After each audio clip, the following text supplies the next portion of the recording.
Persoalan pengangkatan tenaga honorer, Komisi 2 DPR RI mendorong penyelesaian dengan mengedepankan asas kemanusiaan serta Undang-Undang Aparatur Sipil Negara. Ditemui di Komplek Parlemen Senayan, Jakarta, anggota Komisi 2 DPR RI Rianta menekankan pentingnya revisi Undang-Undang Nomor 5 Tahun 2014 tentang Aparatur Sipil Negara.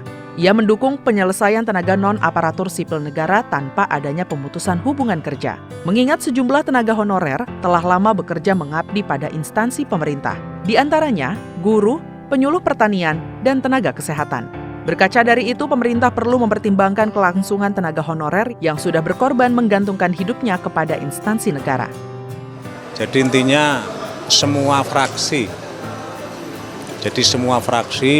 di DPR ini mendukung agar tenaga honor ini diselesaikan secara kemanusiaan. Kalau dari semua partai di DPR, semuanya ingin itu dijadikan ASN. Apalagi terhadap tenaga kependidikan, kemudian penyuluh pertanian, kemudian pokoknya menyebar di semua kementerian lembaga lah. Saya kira pemerintah juga ketika mau mengambil satu keputusan pengangkatan sudah diperhitungkan dari sisi keuangan. Semua fraksi di DPR telah menyetujui tenaga non-ASN diangkat menjadi aparatur sipil negara. Artinya, ada lebih dari 2 juta tenaga honorer yang memiliki kesempatan untuk menjadi ASN.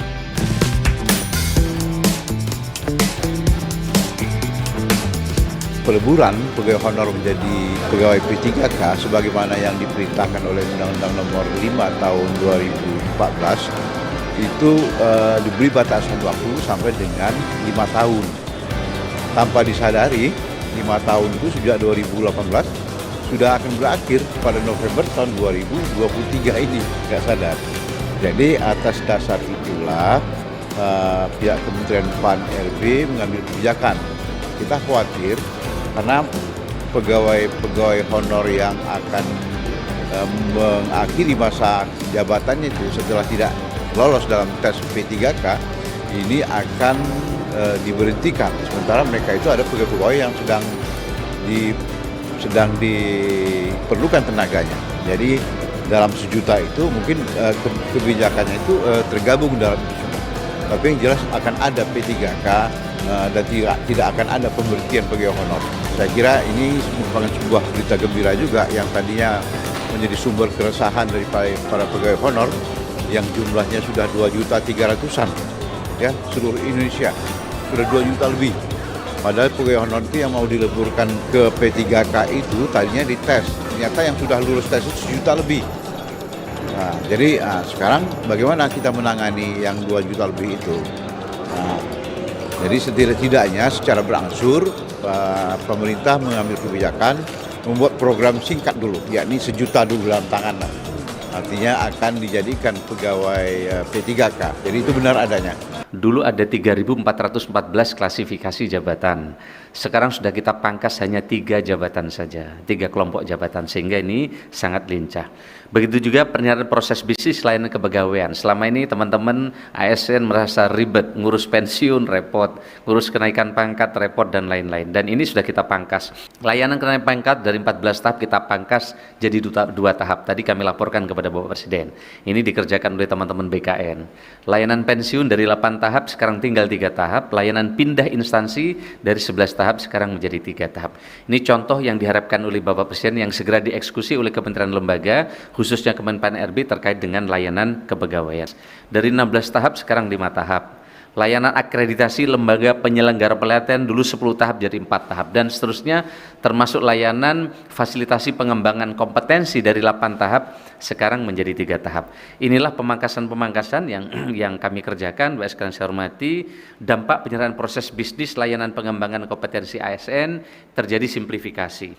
Penyerahan regulasi ASN, next, kami sudah sedang bekerja keras dengan 1 PP ASN, ini nanti dari yang lama ke yang baru akan jalan. Next, terkait dengan penyerahan regulasi ASN, kami sedang menyelesaikan 1000 PP sekarang. 1 PP yang akan nanti menggabungkan 1031 aturan tentang ASN. Ternyata ribuan aturan ASN tidak bisa juga ke kelas dunia, karena kadang kita sibuk antar aturan dengan aturan. Maka atas saran Pak Presiden kami pangkas ini sekarang dari 766 DIM tersisa 48 DIM terkait dengan pemberhentian, upaya banding dan skop profesi pegawai, dan 85 DIM terkait dengan kesejahteraan. Ini sedang dibahas melalui simulasi dengan Kementerian Keuangan. Kalau ini selesai, maka PPASN ini akan segera selesai. Begitu juga dengan penilaian RB yang dilakukan oleh kementerian sekarang ini agak ribet. Kenapa? Karena harus menjawab 259 komponen pertanyaan dan mengunggah ribuan dokumen. Next slide.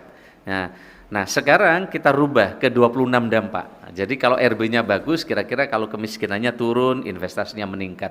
Kalau dulu fokus di hulu, sekarang kita fokus di hilir. Sehingga kita lebih berdampaknya bukan di tumpukan kertasnya. Selama ini orang kalau ngurus RB kadang harus ada konsultan di hotel, bagaimana nilainya supaya naik, sekarang tidak lagi. Jadi langsung ke dampak, sehingga rakyat bisa lebih merasakan. Nah, Ibu saya hormati, next, Bapak Presiden telah menandatangani SPBE, Arsitektur Pemerintah Berbasis Elektronik, dan tadi Bapak Presiden telah kami laporkan terkait dengan transformasi digital pelayanan publik. Next, halaman 15, Bapak sekalian. Inilah arsitektur SPBE nasional sudah dan akan terus disesuaikan untuk mengadopsi konsep digital public infrastruktur atau DPI yang sebelah kanan. Ini adalah konsep yang sekarang menjadi tren dan pegangan beberapa negara, yang isinya adalah di situ terkait dengan payment, digital ID, dan data exchange. Sehingga yang kiri nanti ini tidak lagi silo karena nanti akan terintegrasi lewat yang kanan. Jadi yang tengah itu ada G2C, ada G2B, government to business, ada government to government, dan government to employee. Jadi yang G2E itu misalnya urusan kepegawaian, ya. Jadi nanti akan diintegrasikan, tapi layanan di bawahnya adalah backbone-nya adalah data kependudukan. Nah, oleh karena itu maka mulai arsitektur SPBE ini tidak mengutamakan pembangunan aplikasi baru. Sekali lagi, sistem pemerintah berbasis elektronik ini bukan membangun aplikasi baru. Bapak Presiden memberikan arahan tidak boleh lagi membangun aplikasi-aplikasi baru.